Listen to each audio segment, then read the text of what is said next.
Bahamian youth took center stage today as Prince Harry participated in a national youth rally and cultural show. Clint Watson was there and tells us that students left with an experience they won't soon forget. 15,000 students from various groups, organizations, and schools filled the new Thomas A. Robinson National Stadium and dazzled the Prince in a display of Bahamian pride and culture. Prince Harry apparently enjoyed them as much as they did him. National songs. There was also cultural and contemporary dance.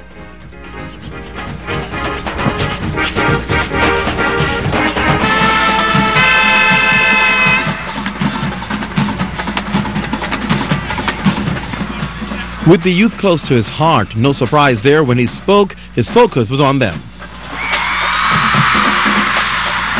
In being here, taking part in the National Youth Rally, each and every one of you is promoting admirable, morale, social and patriotic values. Basically, you're doing your country proud and damn you look smart. Prince Harry even went into the stands to sit among students to enjoy the cultural show. 3 students, 1 from San Salvador and 2 from Cat Island, had their dreams come true when Prince Harry spoke with them. Are we talking about sports, and particularly talking about track and field, especially fishing? He said he loved fishing. Well, we talked about the Bahamas. I asked him if he enjoyed it, and he was like, yes. And I asked him if he would be visiting again, and he was like, whenever. We want him to visit. I told him that he is always welcome here in the Bahamas. I talked to him about sports and the subjects that he liked. I asked him if he enjoyed the performance today, and he said yes, he really enjoyed it. Many of the students say they'll share these stories for the rest of their life with their children and perhaps grandchildren, that they were able to witness a cultural show with royalty, Prince Harry. At the new National Stadium, Clint Watson, ZNS News. Well, Prince Harry also had lunch with young people today. A youth luncheon gave a few lucky students a little time to have a chat with the prince and create some rare and valuable memories.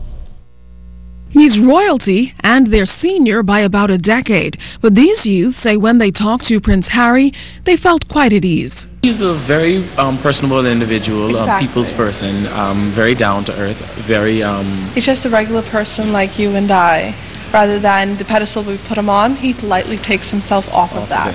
Prince Harry was the guest of honor at a special luncheon Monday afternoon, attended by Youth, Sports and Culture Minister Charles Maynard and his senior officers, and more importantly, the country's finest youth ambassadors, who got a chance to talk with the prince about their youth work and to have this special moment captured on camera. First, he asked us what it is, why we're here, which was interesting because, he's not here just for show, but he's interested in what we're doing as young people. And he wanted to know, in terms of youth involvement, what are we doing in the Bahamas? He also was interested in the school system, and if we go to schools, do the children listen? Because he says back home when he goes to schools, they don't listen, nobody listens. And he was particularly interested in the fact that a lot of persons said they're interested in math here in the Bahamas, which he felt was very important as a developing country. Having talked to him about my involvement with young people, my portfolio as it regards HIV/AIDS, as a CARICOM Youth Ambassador, I truly can say that he's into young people. Miss Bahamas Universe Anastasia Pierre and Miss Bahamas World Sasha Joyce also attended the lunch, and even the queens were a little awestruck. He also added, so what do you do with your title of Miss Bahamas? Do you, is it all about world peace? Is it about kind of what they think world peace? And I said, no, there's a lot more community service involvement. I work with a lot of different charities, and it's kind of slowly away from the world peace thing and more into helping people. I just basically told him the reign is basically for a year and some change. But what we were doing, we were basically being ambassadors for our country and into programs, the charity programs. For me especially, I'm with Special Olympics Bahamas, and that has been my program during Miss Bahamas, and I actually just signed on as a volunteer officially. The whole event was over in a matter of minutes, but for the students it was an encounter that will linger in their memories for a lifetime. It was a most memorable experience, especially serving as Commonwealth Youth Ambassador. It was a privilege to meet him for the Queen being our sovereign for these Commonwealth countries. I've traveled to England several times, and so we had that type of dialogue in terms of the country and the culture and the differences, and the experience in just meeting one young, ambitious person to another. Well, government officials are calling the visit by Prince Harry in honor of the Queen's Diamond Jubilee celebrations a royal success. Following a ceremony with the Defense Force Base, the heir to the throne was shuttled off to Odyssey Aviation as he got set to jet off to another Commonwealth country. Giovanni Stewart was there. It was the final stop on his brief stay in the Bahamas, Prince Harry's first visit to these chain of islands and his first time representing his grandmother, Queen Elizabeth II, internationally. In his personable way, Prince Harry using his remaining moments to take photos and interact one last time with Bahamians. Then it was on to the private Gulfstream jet, flown by Bahamian pilot Fabian Johnson, and off to his next Caribbean destination. Deputy Prime Minister Brent Simonet says overall, the government is pleased with the turnout of the royal visit. Well, it's actually wonderful that the royal family and especially the Queen decided that, or chose Prince Harry to come to the Bahamas as part of the centenary of her coming to the throne. It's a great pleasure for us to have him here. He certainly did enjoy it. He said it was his first trip, and actually the last thing we both said to each other as he was getting on the plane was he would look forward to his next trip to the Bahamas. Prince Harry's visit, a part of Her Majesty's Diamond Jubilee celebrations being observed throughout the Commonwealth.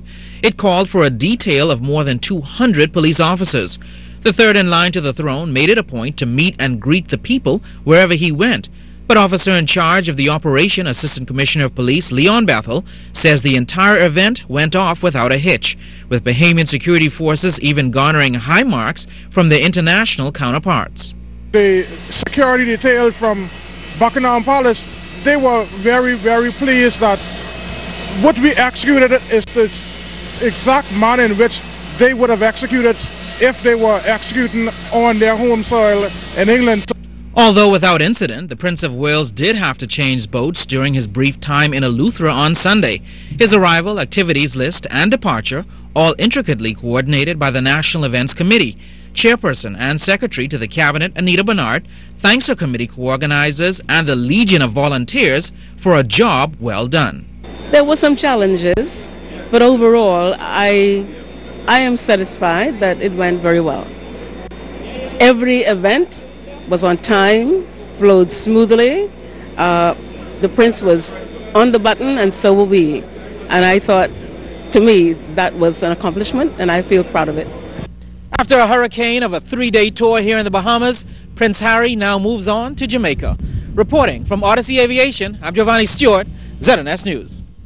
Environment Minister Earl DeVoe has reiterated the government's position on oil exploration and exploitation. The minister today advised that notwithstanding the pressure of commercial interests, the same rationale which led the government to impose the moratorium on oil exploration still exists. Prior to even considering drilling in Bahamian waters, the Bahamas seeks to have environmental, safety, tax, revenue, training, employment, contingency plans, insurance requirements, and decommissioning policies and standards in place. Further consideration will not be finalized without opportunities for public dialogue, according to the minister. Former police corporal Donovan Gardner was hoping he'd be released on bail today following his manslaughter conviction on Friday, but he'll have to wait another 2 days to find out if he will. This after Justice Vera Watkins adjourned the matter to Wednesday after hearing submissions from both sides. Before the adjournment, however, Gardner's attorney, Wayne Monroe, argued that Gardner should be released on bail pending the hearing of his constitutional motion on March 20th. But prosecutor Linda Evans disagreed, arguing that the former police corporal is facing a possible life sentence and may be a flight risk. She also suggested the 37-year-old father remain in custody for his own protection due to the circumstances of the case. He's still on remand at the Fox Hill prison. Police have charged a 16-year-old male in connection with the February 25th murder of D'Angelo Thurston. Because he's a juvenile, we're not permitted to identify him. Thurston was reportedly at Larry's Pub at Key West Street and Cordo Avenue when he was fatally shot. The teenager was also charged with the attempted murder of Darrell Ambrister on the same date. Meantime, 19-year-old Miami Street resident Craig Davis was charged with aiding and abetting the juvenile in the murder of D'Angelo Thurston. A voluntary bill of indictment is expected to be filed, which will fast-track the case to the Supreme Court.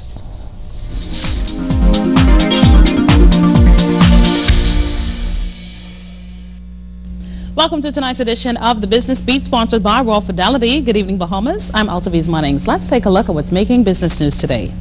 The local daily reporting that Ministry of Tourism officials are still contemplating whether or not to support the second annual Bahamas Open set for this weekend. Tourism Director General David Johnson is quoted in the article that tournament organizers appeal to the minister. He also noted that it has to make business sense and certain criteria needs to be in place. The Bahamas Open, sanctioned by the International Tennis Association, will feature top female tennis players including Monica Seles, Jennifer Capriati, and Martina Navratilova. The past 2 months have been exceptional for the Atlantis Paradise Island Resort. That's according to Kerzner International's managing director, George Marcantonis, who told the local daily that the resort ran approximately 10 percentage points higher in occupancy than they ran last year this time, which has exceeded the resort's expectations. From the International Business Beat, China expects economic growth of 7.5% this year as it looks for more sustainable expansion, prepares for a change in leadership, and rides out a global slowdown. Remember, you can send us an email or join us on www.znsbahamas.com or become our friend on ZNS's official Facebook page. And that's tonight's edition of the Business Beat, sponsored by Royal Fidelity. I'm Altaviz Munnings. Thanks so much for watching.